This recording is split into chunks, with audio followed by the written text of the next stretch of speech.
Boas-vindas a esta nossa análise detalhada. Hoje a nossa ideia é ir muito além dos números e focar na economia comportamental das finanças pessoais. Sabe aquela jornada de sair do endividamento crônico? Pois é, ela não se resume a olhar contas e saldos no banco. Hoje, vamos explorar juntos as engrenagens psicológicas, o que acontece na mente humana sob a pressão do caos financeiro e, o mais importante de tudo, qual é o caminho real para a maturidade e a paz de espírito. Vamos lá? Ok, então vamos mergulhar nisso. A maior mentira que o mercado financeiro repete por aí todos os dias é a ideia de que a dívida é puramente um problema matemático. Aquela velha narrativa de que basta pegar uma calculadora, montar uma planilha, talvez conseguir um juro menor e pronto. Mas essa é uma visão extremamente limitante. A verdade estrutural que precisa ser desmistificada logo de cara é que o endividamento crônico passa muito longe de ser só um erro de cálculo. Na real, é um problema comportamental, emocional e quase sempre uma doença bem silenciosa. E este slide mostra um contraste muito gritante. De um lado temos as planilhas. Elas são frias, calculistas, lógicas e objetivas. Mas do outro lado está a realidade humana, né? Aquele desespero quente, aquelas noites em claro por causa da pilha de boletos que não para de crescer. E, vamos combinar, esse desespero não entende a lógica de uma célula do Excel. Não estamos lidando com uma falha na soma ou na subtração, mas sim com uma verdadeira tempestade de emoções que simplesmente segue a decisão racional. É impossível resolver uma angústia emocional usando só ferramentas de matemática pura. Parte 1. O erro de diagnóstico. Identificando a raiz. Agora, o que é realmente interessante notar nesse slide é de onde a dívida de fato nasce. A sociedade, no geral, erra logo no início, no diagnóstico. A raiz do problema não é a falta de dinheiro puro e simples, mas sim esses gatilhos silenciosos. É a ansiedade pedindo um alívio imediato numa compra por impulso. É aquele estresse absurdo do trabalho sendo compensado com um gasto não planejado. Ou até aquela necessidade humana fortíssima de pertencimento social, sabe? Aquela pressão por manter um padrão de vida artificial só para impressionar.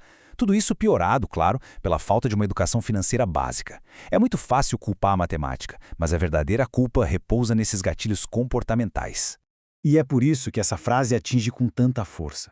Tentar curar uma dívida apenas cortando o cafezinho é como tentar curar uma fratura exposta com um curativo. A gravidade dessa metáfora é imensa. Imagina uma fratura exposta, a dor é aguda, a estrutura está comprometida, é uma emergência sistêmica. Um curativo ali não faz nem cócegas. Cortar pequenas despesas diárias, tipo cafezinho, sem olhar para a raiz emocional, é inútil e até perigoso, porque dá aquela falsa sensação de que as coisas estão sendo tratadas, enquanto a infecção comportamental continua se espalhando. A cura de verdade exige mexer direto na estrutura do comportamento. Parte 2. A cura ineficaz. A ilusão da tecnologia. Tendo aquele diagnóstico correto em mente, é preciso encarar uma dura realidade sobre por que tantas soluções modernas falham espetacularmente. Vivemos na era dos aplicativos milagrosos, das soluções a um toque de distância. Mas olha só, um aplicativo, por mais sofisticado que seja, é só um espelho. Ele reflete dados, e nenhum espelho consegue pentear o cabelo de quem não levanta os braços. Se não houver a coragem de admitir os próprios erros e um compromisso verdadeiro em mudar de hábito, o app mais inteligente do mundo vai ser só mais um ícone esquecido na tela do celular. Tomemos como exemplo a metodologia do Help Plan Consult. Eles têm um ferramental matemático impecável, um mapeamento claro do estrago, roteiros de negociação estruturados e uma priorização super rigorosa através do plano SMART. São recursos brilhantes e fundamentais, só que eles não fazem milagres sozinhos. Toda essa estrutura lógica precisa de combustível, e esse combustível é o comprometimento inabalável e 100% dedicado de quem está na situação de dívida. Porque a realidade da recuperação não tem nenhum glamour. Ela é árdua. Ela exige passos que simplesmente não podem ser pulados. O primeiro é aceitar a dor temporária de dizer não para os desejos imediatos. O segundo é promover uma mudança radical e muitas vezes bem desconfortável naqueles padrões de consumo. E o terceiro, que talvez seja o mais temido, levantar a cabeça, pegar o telefone e encarar os credores de frente. O sucesso de qualquer método depende exclusivamente dessa decisão inegociável de pegar as rédeas da própria vida de volta, custe o que custar na fase da dor temporária. Parte 3. O guia na tempestade. O consultor financeiro. E isso ilustra brilhantemente a dinâmica incrível entre as partes.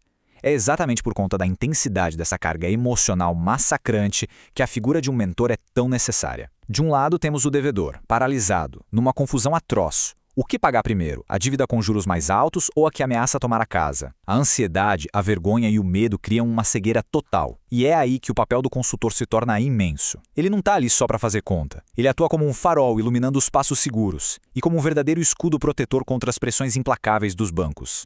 A atuação desse profissional se apoia nesses 3 pilares vitais. Primeiro, o acolhimento sem julgamento, que é escutar sem condenar, permitindo que o estrago seja mapeado sem o peso da culpa. Segundo, a tradução da realidade, onde aquela linguagem ameaçadora dos bancos é transformada em estratégias lógicas e executáveis. E terceiro, e super importante, a responsabilização, o accountability, é segurar a mão nos primeiros acordos difíceis, mas também exigir disciplina semanal para garantir que o plano não seja abandonado no primeiro tropeço. É fascinante perceber que os consultores usam ferramentas não para automatizar o trabalho e cruzar os braços, mas para ganhar visibilidade imediata dos dados. Deixando o sistema cuidar da matemática complexa, o consultor libera a sua energia para o que realmente importa: a mente, os medos e as pequenas vitórias do dia a dia. Funciona exatamente como um personal trainer da saúde financeira. É alguém que ajusta as cargas, corrige a postura e motiva até que a musculatura financeira se torne forte e independente para caminhar sozinha. Parte 4. O destino final. Redefinindo o sucesso. Então, o ponto crucial aqui é desmistificar o maior objetivo do senso comum. Existe uma crença por aí de que limpar o nome ou ter um score de crédito alto novamente é o grande troféu. Mas, surpreendentemente, isso é apenas o básico. É a obrigação mínima para voltar a operar na sociedade. Se a jornada terminar aí, só com o nome limpo e sem uma transformação profunda, a recaída é quase certa na próxima vez que surgir um estresse emocional. O verdadeiro destino e o grande prêmio dessa jornada toda é alcançar a maturidade financeira. E observem a riqueza dessa definição. É um estado psicológico, não é bancário. A maturidade aparece na hora em que se reconhece um gatilho e pensa: estou comprando simplesmente porque estou triste, e se consegue bloquear essa ação antes de passar o cartão. O dinheiro muda de cara, deixa de ser um analgésico de curto prazo e vira uma ferramenta de liberdade.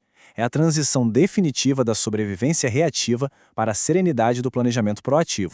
Vamos avançar e ver como isso se constrói numa equação final. A tecnologia é espetacular, sem dúvida.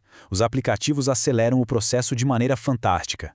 Mas a tese central aqui é que o verdadeiro milagre da recuperação financeira só acontece através dessa aliança poderosa. É a soma do comprometimento absoluto de quem deseja mudar com a orientação cirúrgica de um consultor focado no comportamento. Sem um dos lados, a equação falha. Com os dois juntos, o resultado é transformador. O que deixa um espaço perfeito para uma reflexão profunda sobre tudo que analisamos hoje. Essa é a pergunta que deve ficar ecoando na mente. O dinheiro está servindo como um mero curativo, um alívio temporário para as frustrações da vida, ou está sendo forjado com disciplina para ser o arquiteto de uma liberdade a longo prazo? A resposta a essa pergunta é, no fim das contas, o que define se a verdadeira maturidade financeira já foi ou não alcançada.